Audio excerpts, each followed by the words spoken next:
Today on The Trader, graphic designer Mike Okuda shows us the unseen side of Star Trek. These are panel labels that provide presumably important information. Every once in a while, we'll put very fine print on things which say things like, just sit right back and you'll hear a tale of a fateful trip. And visual futurist Syd Mead takes a look back at his groundbreaking vision for the future in the film Blade Runner. The film, as envisioned by Ridley Scott, was a dreary, dark world future, and I tried to make it as professionally dark and dreary in a very fascinating way as possible. All this and more on today's episode of the Sci-Fi Trader.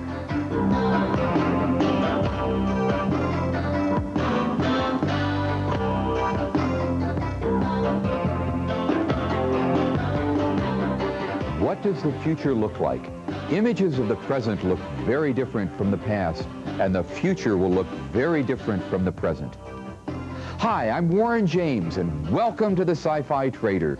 This is where we bring you interesting people and products from the worlds of science fiction, fact, and fantasy. Futuristic images come from the imagination of the people who do production design and art direction in the movies and TV shows we love. They create the look of the future. On today's installment of The Trader, we're pleased to have two of the most famous and influential designers of the future. Mike Okuda, the man behind much of the graphic design work seen on Star Trek Next Generation and Deep Space Nine, is going to drop by later in the show. But my first guest is the man whose designs have appeared in Blade Runner, 2010, and Star Trek the Motion Picture. I'm talking about the noted futurist Syd Mead. You're looking at a sample of his work showing the time-launch vehicle he designed for Time Cop, the new science fiction action film starring Jean-Claude Van Damme. His book, Sentinel-2, is one of the most groundbreaking design books ever created, and we're proud to be offering signed copies of this book on today's episode. Syd, it's a real pleasure to have you here on the show with us, and also to know that we've got copies, autographed copies, of Sentinel-2 that we can provide to our viewers. You know, people have heard you described a number of ways, and one of the most colorful ways is visual futurist. What exactly is that? Visual futurist was a name that I invented for myself over the telephone with my lawyer in New York in about 5 minutes when they were doing the after-roll credits for Blade Runner back in '81. The title describes what I do. Literally, I think up the future for clients, and I do it visually. So the two go together. Right, it's just, I think you're the first person to get that title. I think I own the title, perhaps. Put a copyright on it. Now, you've been doing work in a lot of areas. You started out at working for the car companies. How did your work for car companies vary from work that you've done in the movies? Because I know in Sentinel-2, there are a number of really beautiful conceptual car designs that you did for a variety of clients. The Ford Motor Company hired me when I graduated from Art Center School in 1959. And I was doing fantasy cars for them, show cars and vehicles of the future. And when I left Ford, it was quite an easy transition into doing fantasy cars for several years after that for United States Steel and other clients. Mm-hmm. The Sentinel-2 itself, it's a Japanese co-production. Why is it that it was done with the Japanese? The first book that I had published by the Japanese Kodansha was Obligón, which was sort of the name of the company that we have, a vanity press, if you will, kind of a boutique publishing company. The first book, of course, was Sentinel, published by Roger Dean and his brother Martin for Dragon's Dream in London. The Kodansha publication Obligón was then followed by Sentinel-2, and the cover that you see on the book is a new sort of a transmutation of the original cover, same scenario, different vehicle, same people, as a logical visual follow-up of the first one. Mm-hmm. So it's a collection in Japanese and English because it was published by Kodansha. You know, all of your pictures, looking through Sentinel-2 and all the other works that you've done that we've seen, they're very bright. They're very optimistic. And yet some of your most well-known work was done on Blade Runner, which no one would say was an optimistic or bright film. How did that influence your design work when you were designing for a very dark future? Well, Blade Runner, as you know, was an adaptation of Philip K. Dick's book To Android's Dream of Electric Sheep. Philip K. Dick wasn't a very optimistic fellow himself, The story was about the failure of mankind's sort of adjustment to our own technological expertise.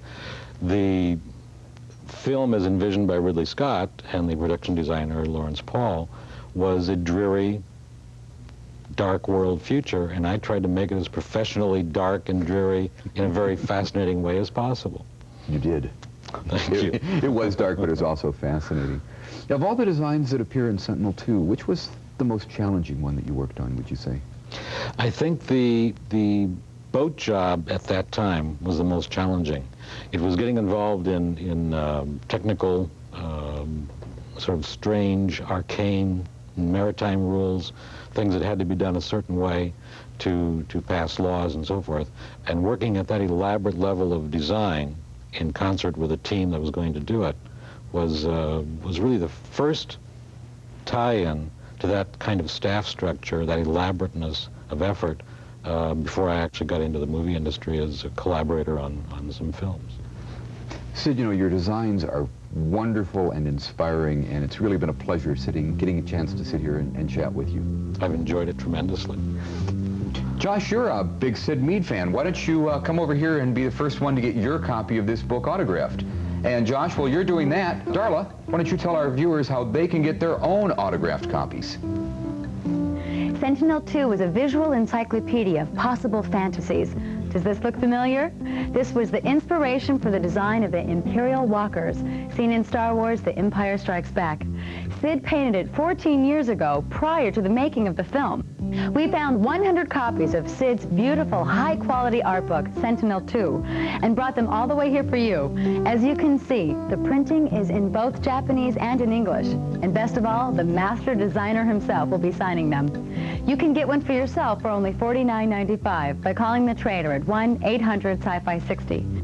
Owning your own copy of Sentinel-2 is like owning your own time portal. Call 1-800-Sci-Fi-60 and you can own your own signed copy of Sentinel-2 for just $49.95. And just for fun, we're going to include this free mini poster from the new futuristic action film, Time Cop, starring Jean-Claude Van Damme. This is a beautiful poster at a beautiful price. Free! When we return, Star Trek designer and author Mike Okuda will be here, along with two very special books he wrote.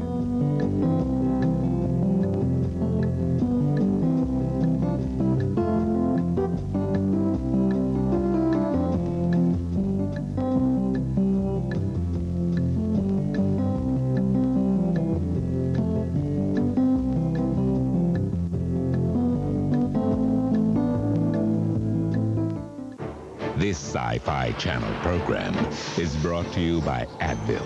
In tablets or caplets, Advil, advanced medicine for pain.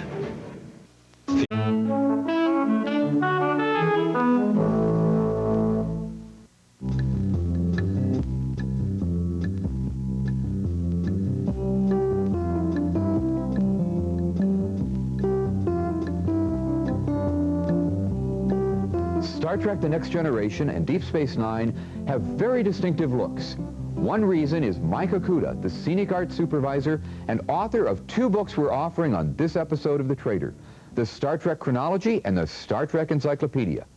Mike Okuda and co-author Denise Okuda will both be signing these books. Mike, I'm really glad you could join us tonight so we could talk about Star Trek and about the things you've done on it. You know, it's really interesting in your books how you tied together classic Star Trek from the 1960s and Next Gen and DS9.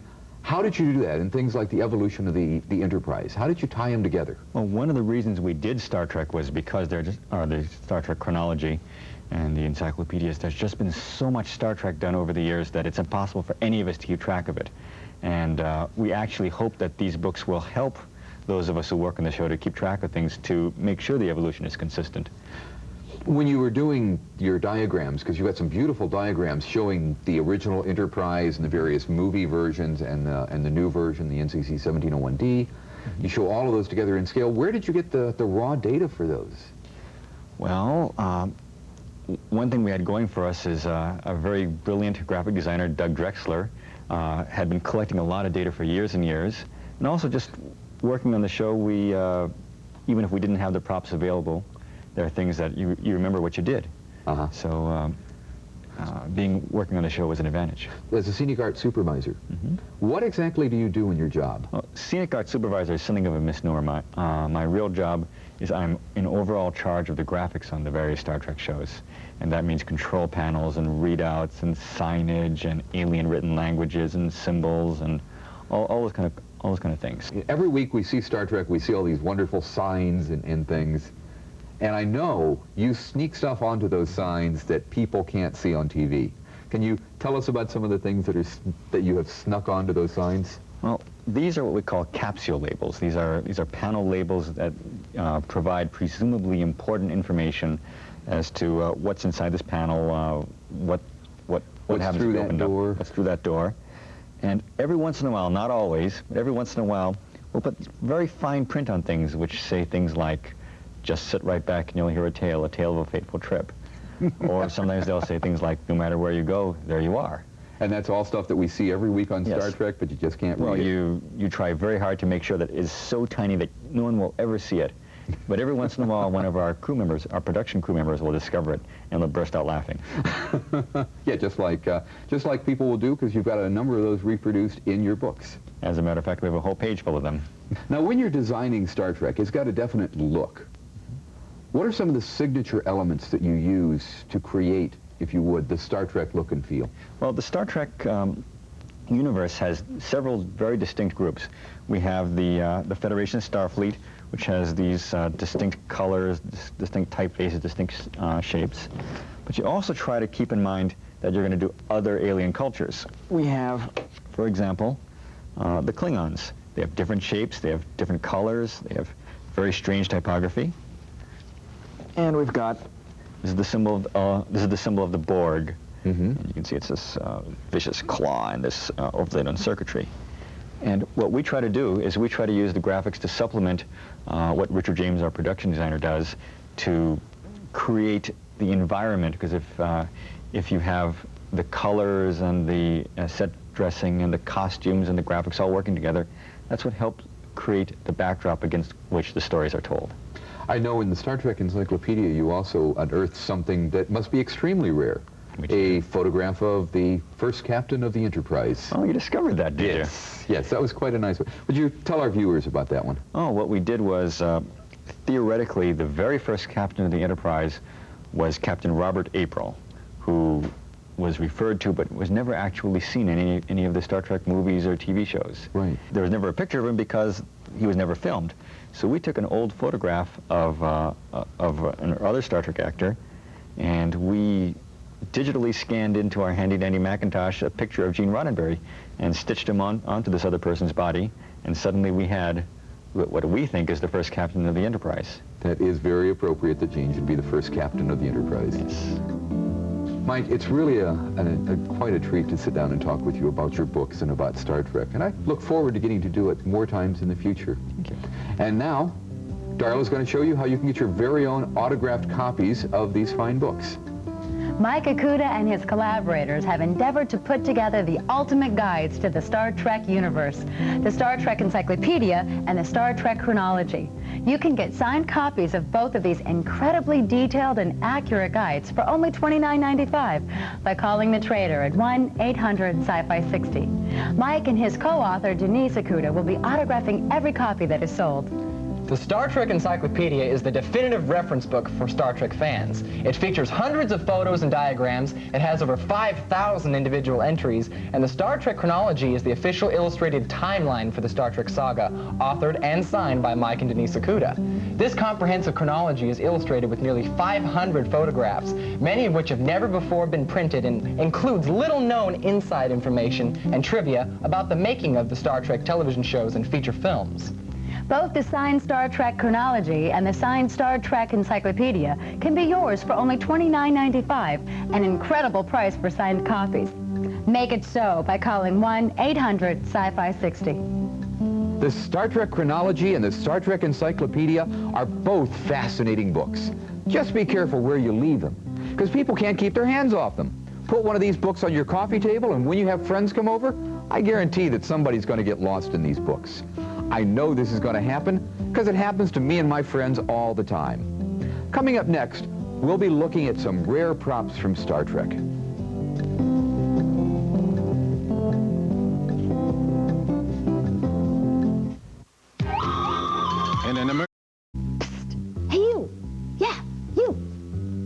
Closer.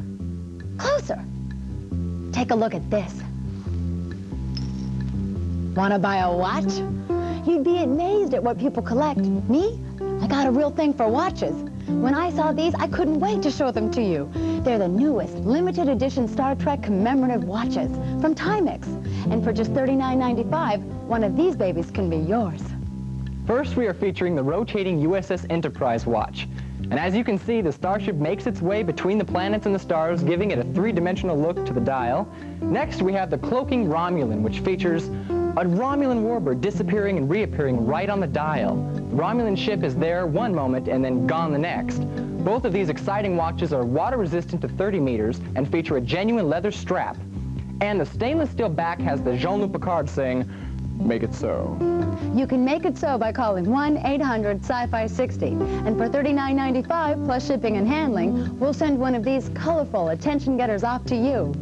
Hey Jim, wanna buy a watch? I'd love to get my hands on one of those watches. But first, I want everyone to meet my very special guest, Denise Okuda. Denise, welcome to the show. Thank you. Now, besides being the better half of Michael Okuda, you're also the co-author of the Star Trek Encyclopedia and the Chronology and a scenic artist on Deep Space Nine. Wow. What'd you bring for us today to share? I brought the USS Kyushu. As you can see, it's had better days. Yeah, what was this used for, actually? This actually was designed by Ed Myrecki and ended up in the Battle of Wolf 359, as you can see, the damaged condition. In the Best of Both Worlds Yes, in the best, yeah. Ed Myrecki designed the ship, but Michael Okuda put a lot of detailing in it. You can see a lot of the taping detailing. Is that normal for someone in your department to actually do that kind of finish work on a model? We will go ahead and do some detailing on models and on the sets and basically whatever our production designer tells us to do, yes. And what are the warp engine nacelles here made out of? Those look familiar. Those actually are designer pens that we went ahead and painted and ended up on the model. Now, I noticed you looking at those Star Trek watches the same way I did. Do you think Mike would mind if we did a trade for a couple of those for us? I think we can get away with it. Let's go for it. Let's try it, okay. Yeah, okay. While they're out working on their deal, let me tell you about the great time we all had at the recent StarCon. The place was packed with science fiction fans, and we had a ball signing autographs, talking to our fans, and looking at all the wonderful collectibles being displayed throughout the convention hall. But the most special time I had was the few minutes I got to spend with Darth Vader himself, David Prowse. Now, an extra special thing we did while we were there has to do with our next exciting offer. It's a limited edition gold foil portrait of the Evil One himself. And while at the convention, Dave signed 200 of these exclusively for us. As you can see here, I've got mine signed, and if you'd like a signed copy for yourself, here's how you can get one. Darth Vader, the Dark Lord of the Sith, is cast forever in a new patent technology that evokes the turbulent spirit of this evil giant. Talk about a sense of style and design. This has it in spades, and it's only $29.95 to boot. This chromium print is made with a unique graphic process, a patented technology which utilizes plastic, foiling, and etching to give the illusion of depth on a two-dimensional surface. David Prowse, the actor who played Darth Vader, is signing every copy that fans of the Trader order. And every autograph David signs is not just a signature. It proudly proclaims David Prowse is Darth Vader. But I'm giving you fair warning, we could only get 200 of these etchings. If you want one, act fast. For just $29.95 plus shipping and handling, this cutting-edge collectible is yours by calling 1-800-Sci-Fi-60. It comes with a certificate of authenticity from the manufacturer on the back and has an elegant granite-like mat which makes for dynamic framing. There you are. Darth Vader picture all signed in gold for you. How's that? It's good, isn't it? Lovely, lovely picture. Lovely picture. A fair amount of time sitting in my car. When I do, I love to listen to books on tape. I'm pleased to tell you that we're offering one of my favorites, the classic H.G. Wells story, The Time Machine. It was a delight to be able to leave my body stuck in a 1994 traffic jam in Los Angeles, while my mind soared with H.G. Wells to the far future and the distant past. I give this audiobook my highest personal recommendation. Darla, tell our viewers how they can get a copy of their very own. This recording of The Time Machine is an unabridged version masterfully recorded by Commuter's Library, and at $16.95 a real bargain. The highly respected magazine Audiophile gave it the Earphone Award for exceptional audio performance. Call 1-800-Sci-Fi-60 and this classic H.G. Wells science fiction story from the past will soon be in your future. If you'd like any of the products that we had on the show today, or any of the neat Sci-Fi Channel products that we talked about in the past, like this gray t-shirt, give us a call. Here's a quick review of what we featured on this episode. First, there's Sentinel-2, Syd Mead's dynamic vision of the future, signed by the artist himself. Sentinel-2 is $49.95. Our next item is the Star Trek Encyclopedia and the Star Trek Chronology, signed by co-authors Mike and Denise Okuda. $34.95 will get you the two most definitive books on Star Trek ever written. We are talking photos, diagrams, and thousands of individual entries. We also featured these analog Star Trek watches. At $39.95, you can choose between the rotating USS Enterprise model that has the starship traveling between the planets and the stars, my personal fave, or the cloaking Romulan that has this disappearing and reappearing Romulan warbird. Actually, I like it just as well. I'll tell you what, buy them both and you won't have to decide. And the Darth Vader gold foiled etching. It's signed by David Prowse, the actor who played Darth, and it's sure to catch the eye of anyone who sees it. For just $29.95, you can hang Darth Vader any place you want. We have a limited supply of 200 of these, so don't wait. Call 1-800-Sci-Fi-60 and the Vader's yours. And remember, we have a 30-day money-back guarantee on all the products that we feature on the Trader. Now here's Warren to massage your id with one final bit. On today's episode, we've seen how people design the future for the movies. You know, real life is much the same. The future, after all, is an unfilmed movie, just waiting for us to design it. Let's create the future that we want. After all, that's where we're going to spend the rest of our lives. I'm Warren James, and this is the Sci-Fi Trader. Till next time, I'll be waiting for you in the future.